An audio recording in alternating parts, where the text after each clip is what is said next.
The Kraft Foods Company presents the Great Gildersleeve.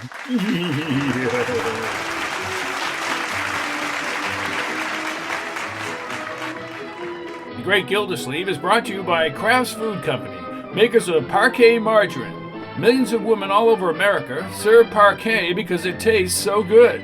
Why, Parquet tastes like it should cost twice as much. Let's see what's doing in the Great Gildersleeve's house this morning. Oh, deck the halls with boughs of holly, fa la la la la la la la. Well, the great man seems as jolly as Santa himself, and his niece and nephew move the furniture around the parlor to make room for the Christmas tree.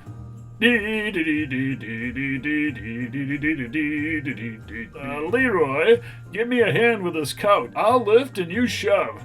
Okay, Unc. I'll hold down the rug, Unky. All right, Marjorie, Leroy, on the count of 3, push. 1, 2, Leroy, I thought you were going to push. You never got to 3. Oh, my goodness. That's far enough away, Unky. It's more room than we had last year. We'll need more room. It's baby's first Christmas, and we're going to have a bigger tree than we ever had. That will be wonderful.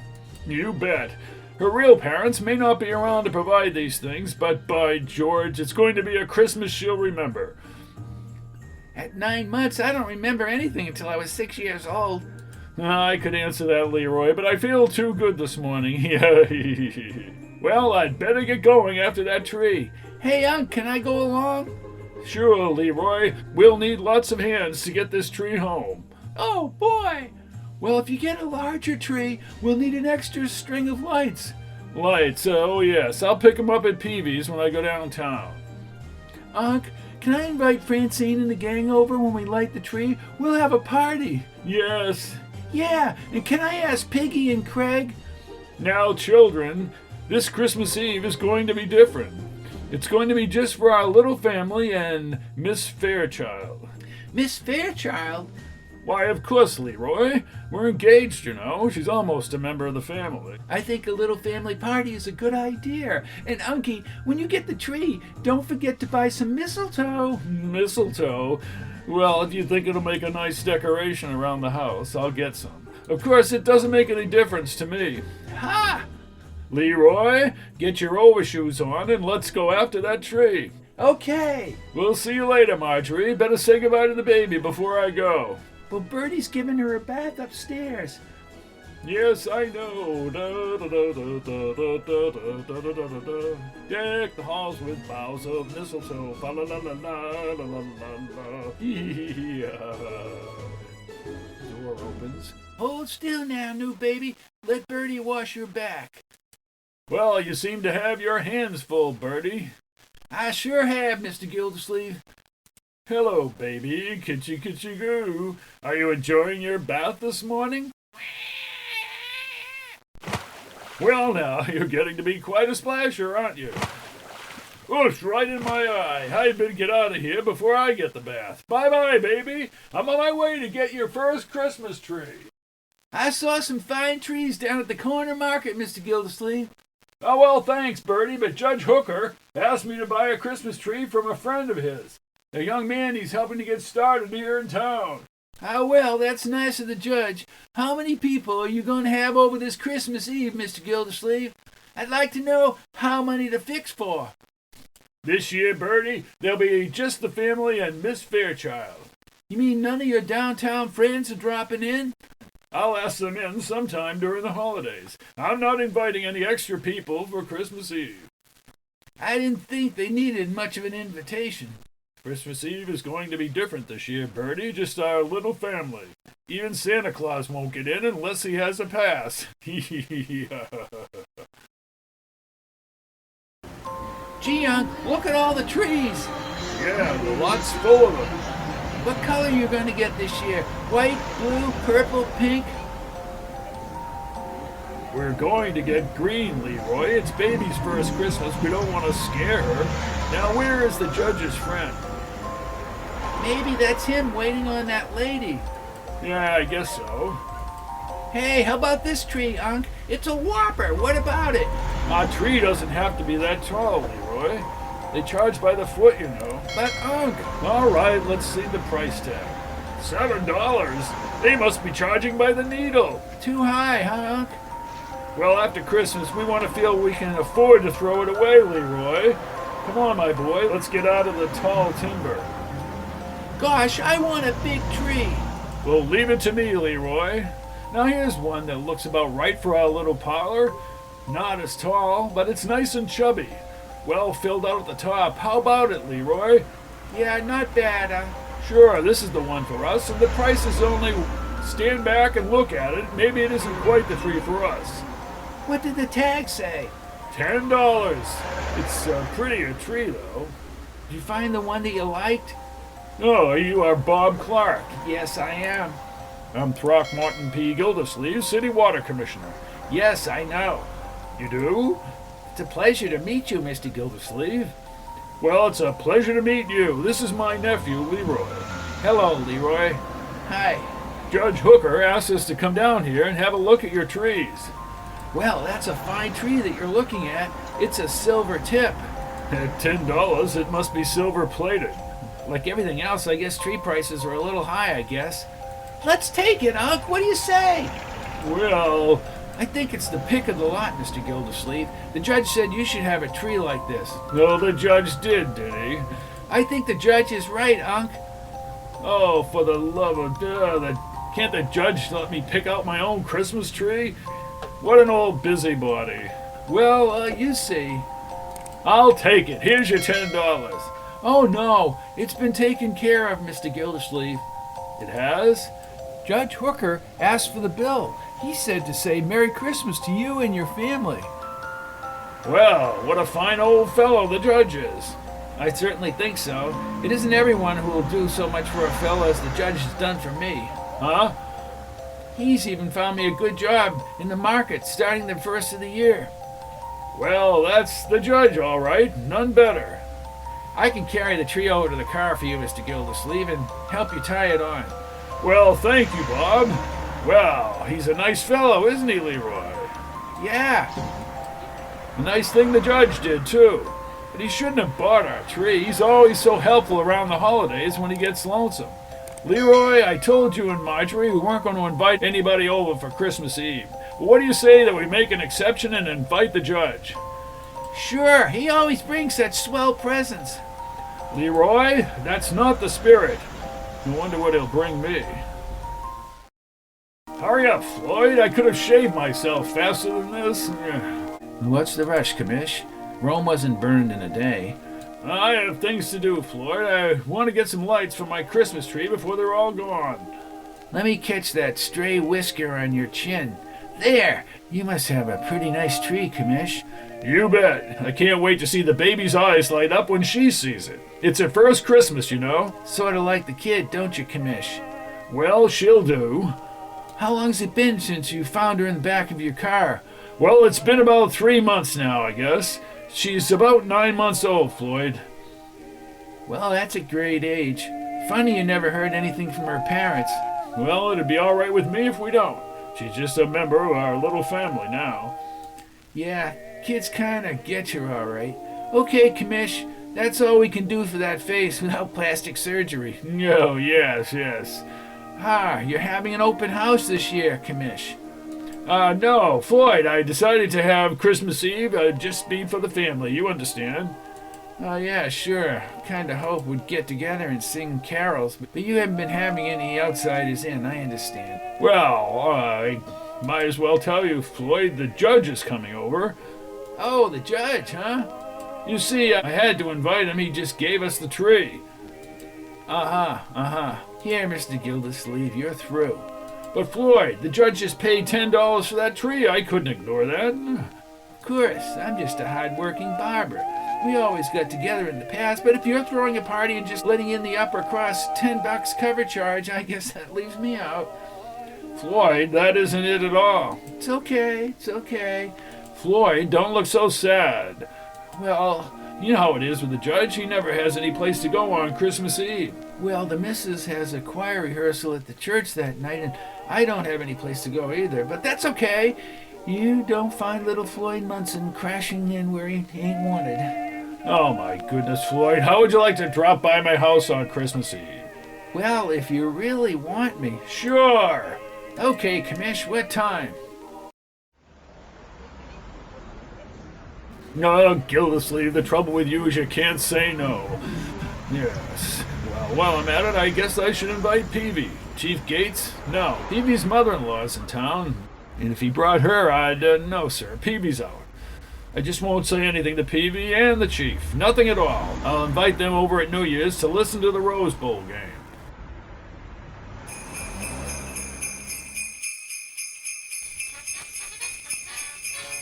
Well, hello, Peavy. Hello, Mr. Gildersleeve. What can I do for you this morning? Peavy, I need a string of Christmas tree lights. Oh, you must be going to have a Christmas tree. Yes, Peavy. Leroy and I have to go find one this morning. Have you bought yours yet? Well, we're not having a tree this year. We're having Mrs. Peavy's mother instead. What? We always have to forego a tree when Mother Higgins comes for the holidays. They make her sneeze. Well, that's too bad, Peavy. Let's see your lights. Well, very well.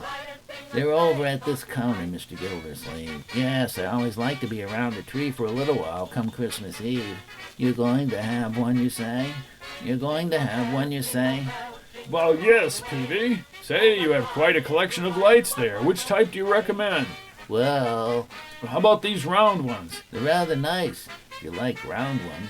If you like round ones, How about these pointed ones? well, they're nice. They have their points. Oh, brother.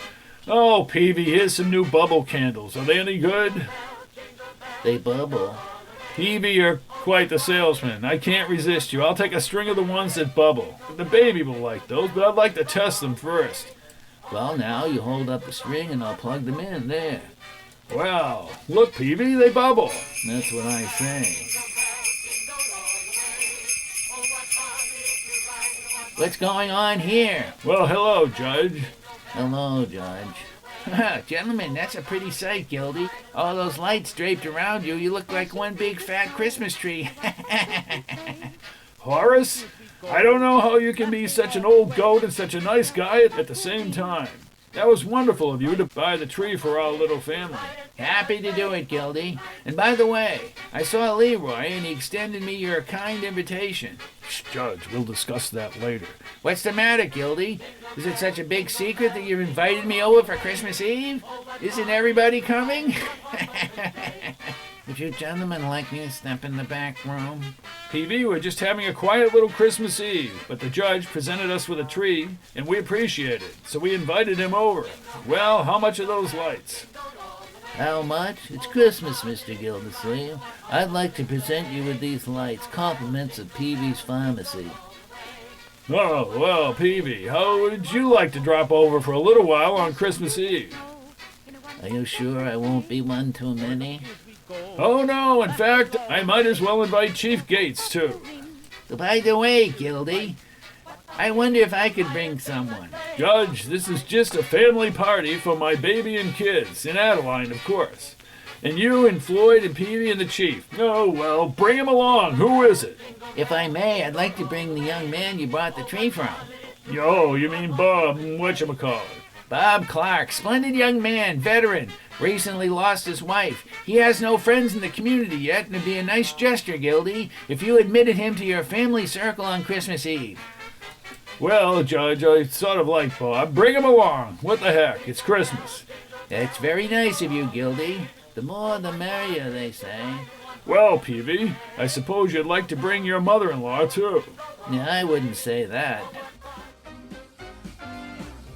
You know, it would be very interesting to know how many of the people who use parquet margarine are listening tonight. Millions of them, I guess, just millions. There are certainly millions of parquet users, Bertie, and I was just wondering how many of them are listening now. I wouldn't worry about that now, Mr. Walls. You can't listen to a flavor, you gotta taste it. The way I look at it, as you take some parquet and spread it on a hot muffin or slice of bread and taste it, From then, that's the spread you're gonna want on everything. Rolls, pancakes, waffles, just everything. Well, it's delicious, all right, but that's natural. After all, parquet is prepared like real luxury food from selected products of American farms. It's as nutritious as it is good to taste. The best of ingredients, plus 15,000 units of essential vitamin A go into every pound of parquet you'll buy. Now, friends, in case you haven't tasted parquet, why not decide? Try it tomorrow. I'm sure you're going to like parquet's light, delicate flavor. You will, 'cause it tastes better than it looks. It tastes like it should cost twice as much. So ask for Parkay, Parquet, the margarine made by Kraft that tastes like it should cost twice as much. Now let's get back to the Great Gildersleeve. He planned to confine this Christmas Eve just to the family circle, but as usual, he's widened the circle to include all his friends. It's after dinner now, and the Great Gildersleeve sits before the tree with baby Rosemary on his lap, enjoying a quiet hour before the guests arrive. Oh, by George, there's no time like Christmas. It's certainly nice to have you with us, baby. There are some for Leroy, some for Marjorie and Bertie. But do you know what my Christmas present is this year? Yes, that's right, you. Well, sir, baby, you're the biggest thing that's happened to me. What's going on here? Private party? Well, no, Marjorie, we're waiting for you and Leroy. Where is he? Hi, Unc. What's up? Time for our little family get-together, Leroy, before the guests arrive. Unky, who's this Bob Clark the judge is bringing over? A young fellow the judge is helping to get started. He's too old for you, Marjorie. Well, hand me my book, dear. It's time to read "'Twas the Night Before Christmas" to you and the children. Are you going to read that again, Unc? Of course, naturally, Leroy. I do it every year, remember? Yeah. My goodness, it's a tradition in this household, and we're going to observe it. Anyone who doesn't want to hear it can just leave. Okay, I'll just go upstairs. You will not. You'll stay here and listen, and you'll enjoy it. Do you understand? Sure. Here's the book. Thank you. You see, baby, this is a picture of Santa Claus. Yeah. Well, you sort of like chubby fellas, don't you? Well, there. Are we all settled? Yes, I am. Leroy? Sure. If you get stuck, let me know. All right, my boy. 'Twas the night before Christmas when all through the house not a creature was stirring, not even a mouse. The stockings were all hung by the chimney with care. Hey, I wonder if Bertie would lend me a pair. Leroy, please. Well then, where were we? Oh yes, the stockings were hung by the chimney with care in the hopes that St. Nicholas soon would be there. He sprang to his sleigh, to his team gave a whistle, and away they all flew like the down of a thistle. But I heard him exclaim as he drove out of sight, "Happy Christmas to all, and to all a good night." Well, thank you, young children. By George, that's a great poem. I love it. Yeah, not bad, Unc. Look, the little baby's asleep. Better take her up to bed, Marjorie. We'll bring her down when we light the tree. Okay, Unky. Come to Marjorie, baby. Oh, here they come. Well, don't open that door till I get her upstairs. All right, Leroy, put your coat on. The guests are coming. Okay, Unc. Coming. Well, is this where St. Nicholas lives? Come on, Judge. It's nice to see you. Look at all the packages. And Bob, well, I didn't see you back there. Well, Merry Christmas, my boy. Merry Christmas, Mr. Gildersleeve. It's awful nice of you to invite me. And you sure I won't be one of too many? No, the more the merrier. Besides, you can help me, Bob. I can? You bet. We need a tall fellow to put the star on the top of the tree. Well, fine. Judge, you know where to hang your earmuffs. Take Bab's coat and Bob, come with me. Sure thing, Mr. Gildersleeve. Oh, say, where do you want me to put this little present I bought for the baby? Present for the baby? Oh, well, you shouldn't have done that. Oh, business is getting good. Excuse me, Bob. By George, this is the way to spend Christmas Eve. Hey, Commissioner, let's light the tree. Yes, Commissioner, I have to go down and relieve Dick Sargent, so we can go home and play Santa Claus. Well, I'm sorry, Chief, but Adeline isn't here yet. By the way, Gildy, before everyone arrives, I'd like to have a word with you about Bob. About Bob? Yes, Gildy. The reason I'm so interested in this young man. Tell me later, Judge. This must be Adeline. Let's everyone get under the mistletoe and see which one she smacks first. Careful, Floyd, or you'll get that smack from me. Adeline, come in. Well, I'm sorry I'm late, Throckmorton, but I wanted to get all prettied up for the party. Well, just don't be sorry about a thing. It's Christmas Eve. All together now. Merry Christmas. Well, thank you, gracious. What a reception. Why, certainly. You're a very pretty young lady. Come on, Adeline. I want you to see the tree. Here to stand over here by me, Miss Fairchild? Oh, thank you, Mr. Munson, but I see the mistletoe behind your ear. Oh, she's on to you, Floyd. I think I'll just sit over here by Mr. Peavy where I'll be safe. Well, I wouldn't say that. Now, Peavy. Oh, Throckmorton, I think the tree is beautiful. Yes, silver tip. It's pretty, all right. And we have the old judge to thank for that. Okay, let's light the baby's tree now, huh? Shall I get her for you, Uncle Mort? No, Marjorie, I'd like to bring her down myself. Well, I think Mr. Clark's up there with her now. He asked to see her, and she was awake anyway, so I thought it would be all right. Oh, sure. We'll gather around the tree, and I'll be right back. Here's another batch of popcorn, folks. Oh, boy, come and get it. Leroy, save one for me. Oh, yes, sir. There's no time like Christmas. Great little party. Gildy, What is it now, Judge? I wanted to talk to you about Bob. He's a fine young fellow, and after the first of the year, I promised to trade at his market. Are you satisfied? Gildy, Now we'd better get back to the party before the popcorn's all gone. Just listen to the fun they're having down there. Gildersleeve, you're a lucky man. Good friends, a fine family, Marjorie, little Leroy, and our little baby.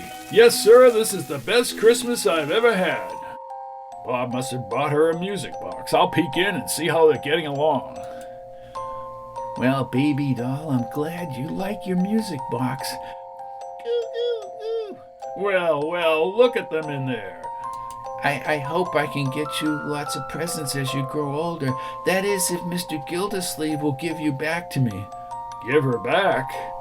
I think he will. He's a swell fellow, baby doll. And if I hadn't been sure of that, I never would have left you in his car. That sounds like a terrible thing to do, doesn't it? But after we lost your mother, I didn't know what to do. And all I could think of was get you into a good home, where you'd be loved and cared for while I went away and tried to straighten out. Well, when you get a little older, I'll try and explain it to you. So that's what the judge was trying to tell me. I hope Mr. Gildersleeve will see it our way. It'll be pretty much up to him as to whether or not you come back to your daddy. But I can make a home for you now. And your grandmother is coming. You'll like her. My little baby, he can't take her away from me. Why did he have to come back here? Are you ready, Unc? We're waiting. Gildy, where are you going? I'm going for a walk. Gildy, wait for me. So after the most thorough investigation of Bob and the circumstances surrounding this case, bringing you together seemed the only thing to do. Well, the hard part, of course, was trying to tell you. I'm sorry, Gildy. You've been very considerate, Horace, of all of us. Now it's up to you to decide what you want to do about it. I know, Horace, I know. You could put up a fight for her. Let's go back to the house before we both catch pneumonia. I know what I'm going to do. Hey, Unc, where have you been? I needed some air, Leroy. Well, hurry, Unky. Oh, well, fine. Mr. Gildersleeve, Huh? What is it, Bob? would you like to hold the baby? Why, yes, Bob, I think I would. Thank you. One moment, everyone, please. Before we light the tree, there's something I'd like to say. All of us wanted to be sure that our little baby had a wonderful first Christmas. Turned out to be more wonderful than I had even anticipated. The baby's father has joined us on Christmas Eve. He's a fine young man, and I know he'll provide a good home for the baby. Here you are, Bob, your little daughter. Thank you, Mr. Gildersleeve, for everything. Thank you very much. Oh, Mr. Gildersleeve. Now, Bertie, it isn't though we won't be seeing her. She'll be right here in town. Well, what's everybody so quiet about? This is a very happy Christmas for all of us. A father and his daughter have just been reunited. Let's light the tree and sing our carol.